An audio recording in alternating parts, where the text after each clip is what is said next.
Pape Cheikh Diallo, mesdames, messieurs, bonjour. Voici le bulletin d'information.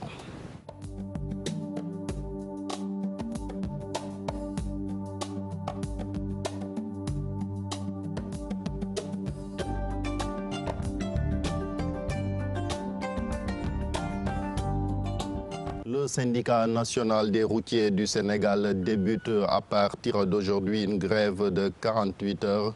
Gora Khouma et ses camarades dénoncent l'état de dégradation du corridor Dakar-Bamako. Il faut juste rappeler que plusieurs camions transportant des marchandises passent sur cette route à destination de Bamako.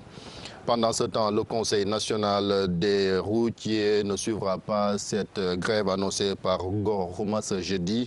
Toutefois, ces transporteurs demandent à l'État du Sénégal d'assurer leur sécurité pour éviter des heurts sur la route. Nous écoutons Ousmane Ndongo. Il est le secrétaire général administratif du contrat, interrogé par nos correspondants en banlieue, Salif Sow et Asmalik Diop.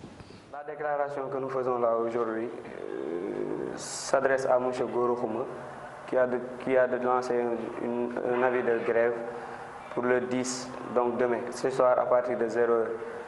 Nous faisons notre déclaration pour dire aux chauffeurs et aux principaux concernés qui roulent sur le corridor Dakar-Bamako que l'activité de grève que doit mener M. Gora Khouma n'engage que lui. Nous ne sommes pas d'accord, et nous ainsi que nos partenaires maliens, à savoir le Sinacor, avec qui nous avons tenu une rencontre le 15 passé pour évoquer les problèmes qui sévissent sur le corridor Dakar-Bamako. Nous ne sommes pas engagés avec ce que veut faire M. Gora Khouma, ça n'engage que lui. Nous lançons un appel au pouvoir judiciaire pour qu'il prenne toutes les responsabilités nécessaires pour empêcher cette grève. Ne prenez pas en compte ce que dit M. Gora Khouma, parce que c'est des futilités. Peut-être qu'il veut faire de la politique, ça n'engage que lui. 3 maisons de l'importateur de riz Bocar Samba Dièye ont été hypothéquées par le groupe Attijari Wafa Bank dont il est actionnaire. Selon la banque, Bocar Samba Dièye lui doit lui rembourser une somme de 7 milliards de francs CFA pour retrouver ses biens, mais le célèbre importateur parle plutôt d'escroquerie et interpelle le gouvernement du Sénégal. À ce propos, nous écoutons son conseiller juridique, maître El Hadji Diouf, au micro de Maïmouna Ndiaye et Mardien. On ne peut pas demander la main levée de toutes les hypothèques inscrites sur ces immeubles parce qu'il a tout payé et revenir quelques années après dire non, vous nous devez 7 milliards. Sans raison aucune. Parce que peut-être qu'il n'est pas intellectuel. On a voulu coûte que coûte l'écarter parce qu'il n'a pas joué le jeu. Il n'a pas voulu collaborer avec les ennemis du Sénégal qui veulent nous vendre le riz plus cher. C'est tout le problème. Le problème est là. C'est pourquoi moi je dis que le gouvernement du Sénégal ne doit pas laisser faire. Il ne doit pas laisser des spéculateurs, des capitalistes ruiner nos braves hommes d'affaires et procéder à une hausse des prix des denrées de première nécessité comme le riz. Que cesse les complots contre les nationaux et les patriotes, les hommes d'affaires sénégalais, au profit du capital étranger. Ce n'est pas possible. Après l'incarcération de l'artiste Ami Collégien, les acteurs de l'industrie musicale se mobilisent et implorent la clémence du chef de l'État. Gunman Khoman, Abdou Guité Sek et Zainab Sow faisaient face à la presse hier. Voici le compte-rendu de leur rencontre avec les journalistes, avec également Aïssatou Païfa et Modou Diop.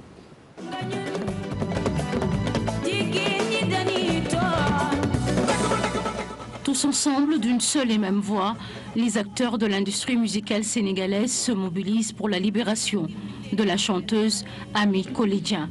Regrettant les propos de cette dernière, ils demandent clémence et pardon. Le président des acteurs de l'industrie musicale, ainsi que tous les acteurs et artistes, présente ses excuses à son Excellence M. Macky Sall et au peuple sénégalais.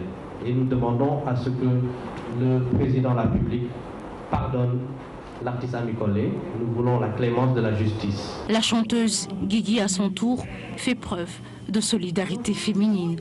Tout ce que nous voulons, c'est la clémence. Il a décrété cette année 2017 l'année de la culture. Alors je pense qu'un artiste n'a pas sa place en prison. Moi, en tant que femme, quand je suis que Ami Collé, comme on l'a dit, je ne suis pas sûre exactement, mais la presse nous a informé que la dame était enceinte. Donc je pense que c'est deux individus qui sont en garde à vue. Au nom de Gunman Roman, le mouvement hip-hop soutient une des leurs, de même que le chanteur Abdou Guitesek. Ami Collé a apporté beaucoup plus de choses positives à cette société, à ce Sénégal, que le contraire. Et je pense que pour cela, elle mérite d'être pardonnée. On est là aujourd'hui pour soutenir une amie, une sœur, une artiste. Ça aurait pu arriver à n'importe qui d'entre nous.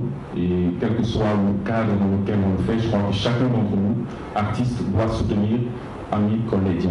Au nom de tous les artistes, l'Association des acteurs de la musique demande la clémence de l'État.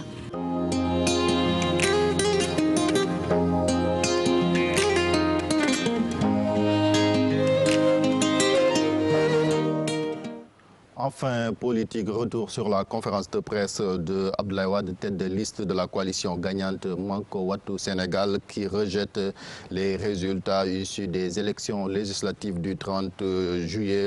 Mais également, Abdoulaye Wade a profité de l'occasion pour menacer de ne plus participer à des élections organisées par l'actuel ministre de l'Intérieur, Abdoulaye Daouda Diallo, compte rendu Fatidien et Younous Diatta.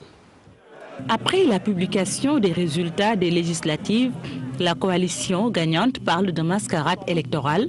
La tête de liste de Manko Wattu Sénégal et ses camarades accusent le gouvernement et parlent de non-élection. Si nous n'avons pas gagné sur le sein, c'est parce qu'il n'y a pas eu d'élection, parce que ma conviction est que dans des élections normales au Sénégal, c'est le PDS et ses alliés qui viennent entrer de très loin. Et que son parti et ses alliés ne peuvent même pas occuper la troisième position. C'est ma conviction profonde. Le fichier électoral, il est mis à jour. On doit rayer les morts et mettre les nouveaux, tandis que cette opération n'existe pas au fichier identitaire. Si vous couplez les deux, cela veut dire que celui qui peut voter, c'est celui qui a la carte d'électeur.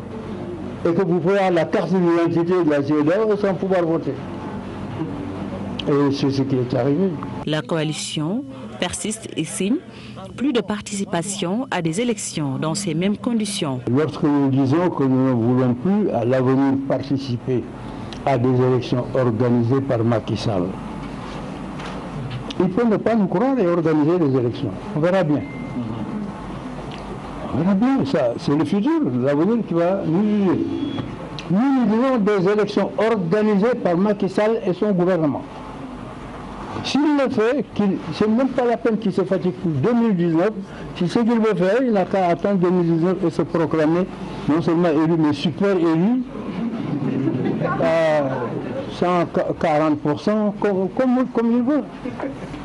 Nous ne participerons pas. Mais au-delà, nous disons, nous ne permettrons même pas à Macky Sall de préparer une épreuve de manipulation de fichier électoral, de trucage électoral comme celui-ci.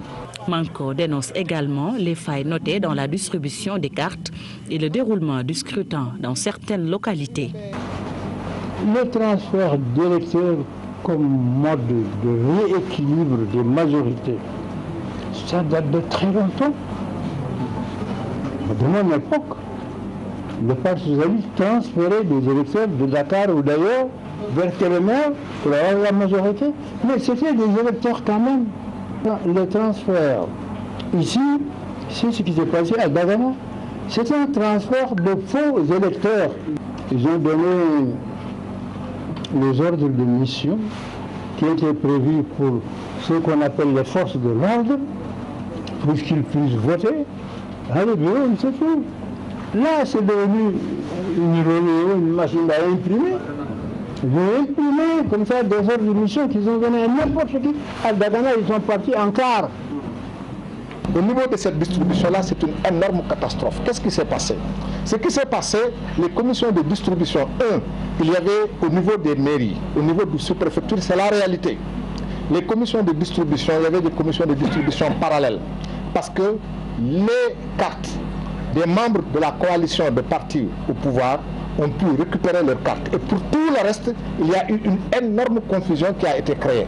De telle sorte que les cartes n'ont pas pu être distribuées. En dehors des endroits où les partis de la majorité présidentielle, de la coalition présidentielle, ont voulu favoriser leurs électeurs, partout, la mise en place a été tardive. Manko Wattu Sénégal félicite militants et sympathisants pour la forte mobilisation. Elle promet de continuer à faire face au gouvernement. Cet élément met fin à ce bulletin d'information. Merci de l'avoir suivi. La suite de Yaoulen, c'est tout de suite avec Pape Cheikh Diallo.